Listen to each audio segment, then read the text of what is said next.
해군이 지난달 말 동해상에서 러시아 잠수함을 발견해 숨막히는 추격전 끝에 사실상의 항복 선언을 받은 것으로 알려졌다. 우리 해군 P3 해상 초계기는 지난달 실시된 한미 대규모 연합훈련인 키리졸브 연습 및 독수리 훈련에서 러시아 해군 잠수함을 발견해 78시간의 끈질긴 추적 끝에 수면 위로 부상시켰다.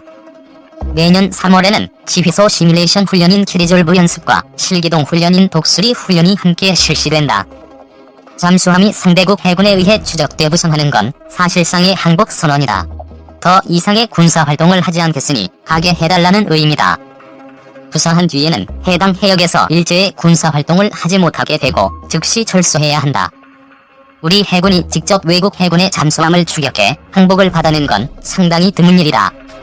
앞서 우리 해군은 지난 1997년 11월 서해 소흑산도 근해에서 발생한 중국의 명급 재래식 잠수함을 추격해 정체를 밝힌 바 있다. 이번 사건은 당시 이후 20년 만이다. 그때 해군은 잠수함 잔망경으로 보이는 수상 물체를 발견했다는 어민 신고로 출동해 추격전을 펼쳤다.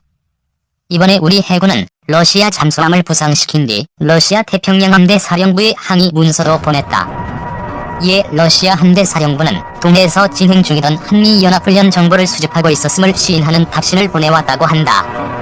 답신 내용은 러시아 잠수함은 한국 해군이 아닌 제3국과의 훈련 정보를 얻기 위해 활동한 것이며 한국 해군을 감시하려는 것은 아니었다는 취지였다고 한다.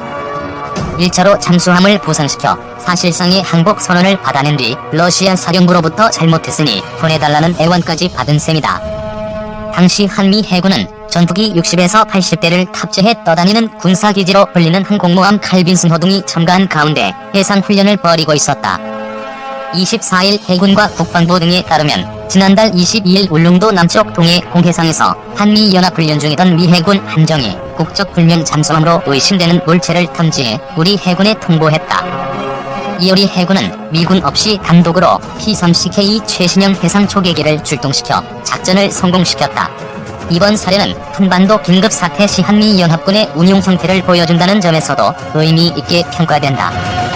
향후 우리 군에 남은 과제는 미군처럼 국적불명 잠수함에 대한 탐지 능력을 높이는 것이다. 해상 초계기는 대잠수함전에 최적화된 일종의 정찰 항공기다.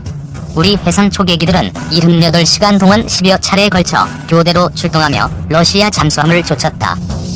쫓기던 러시아 잠수함은 만사흐를 넘긴 78시간 만에 물 위로 떠올라 두 손을 들었다. 이 러시아 잠수함은 러시아 해군의 주력 재래식 디젤 잠수함인 킬로급으로 알려졌다. 킬로급은 수중 배수량 3125톤, 길이 72.6m, 폭 9.9m, 승무원 52명 규모다. 어뢰 발사관 6문, 잠수함 발사 탄도미사일 등으로 무장하고 있다.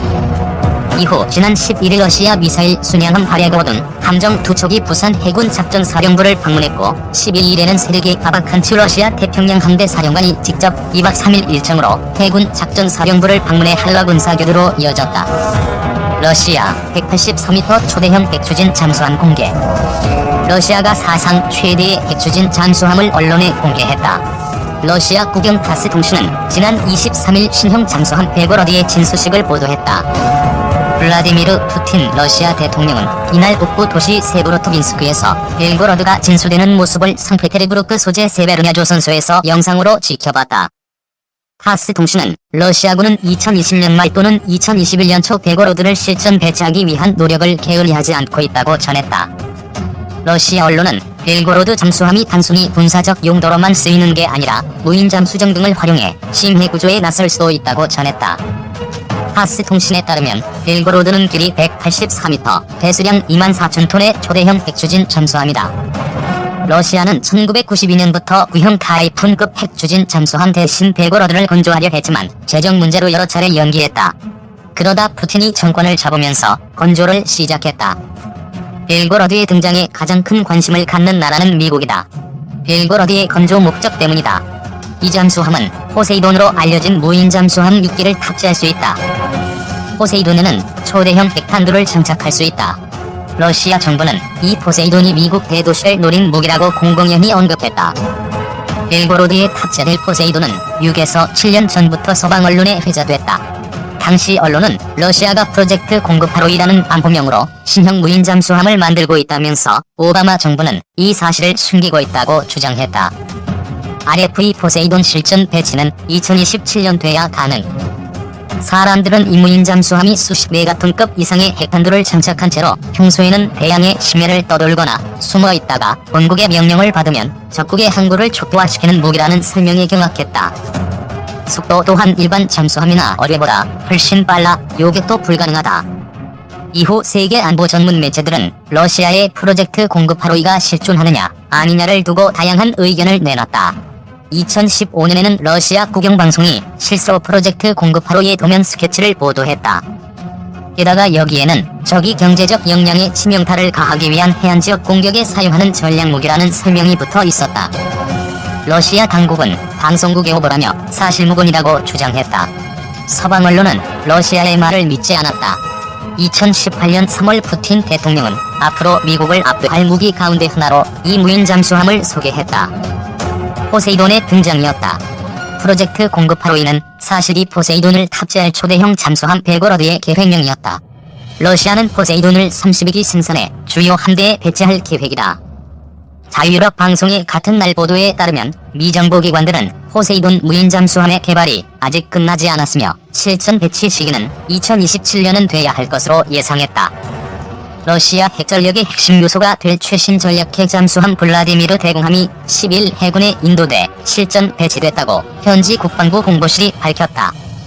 타스 통신 등에 따르면 국방부는 이날 보도문을 통해 러시아의 날인 12일 세베로드빈스크에 있는 세보마슈 조선소에서 잠수함 인도식이 있었다고 전했다.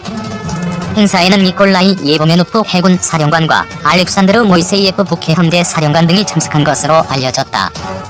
지난 2012년부터 건조되기 시작한 블라디미르 대공함은 2017년 11월 진수됐으며 그 뒤 오랜 기간의 운항 시험을 거쳐 이날 북해함대에 실전 배치됐다. 잠수함은 지난해 10월 말 백해에서 탑재 무기인 블라바 전략 미사일 발사 시험도 성공적으로 마친 것으로 알려졌다. 백해에서 발사된 미사일이 수천 킬로미터 떨어진 극동 캄차카 반도의 쿠라 미사일 시험장에 정확히 떨어졌다. 블라디미르 대공함은 러시아의 최신 전략핵 잠수함인 보레이급 잠수함 가운데는 네 번째, 보레이급을 더 개량한 보레이 A급으로는 처음으로 건조된 잠수함이다. 러시아는 2013년 초도 보레이급 잠수함 유리 돌고루키함을 북해함대에 실전 배치한 것을 시작으로 알렉산드르 넵스키함과 블라디미르 무노마함을 태평양 함대에 배치했다. 앞으로 보레이 A급 4척을 더 건조해 모두 8척의 보레이급 잠수함을 운용할 계획이다. 보레이급 잠수함은 길이 170m, 수중 배수량 24,000톤으로 웬만한 소형 헬기 항공모함보다 크다. 여기에 사거리 1만 킬로미터의 독립목표제 돌입 탄두를 10발까지 장착하는 블라바 잠수함 발사 탄도 미사일을 기본 16개까지 탑재한다. 미국의 미사일 방어 체계를 뚫을 수 있는 것으로 알려진 블라바 미사일 개별 핵탄두의 위력은 재래식 TNT 포기아 기준으로 최대 15만 톤 규모다. 이는 히로시마 투하 원폭보다 12.5배나 큰 것이다. 이에 따라 보레이급 잠수함 한 척의 화력은 2천만 톤 이상으로 웬만한 국가의 야전군 전체 화력을 능가한다는 것이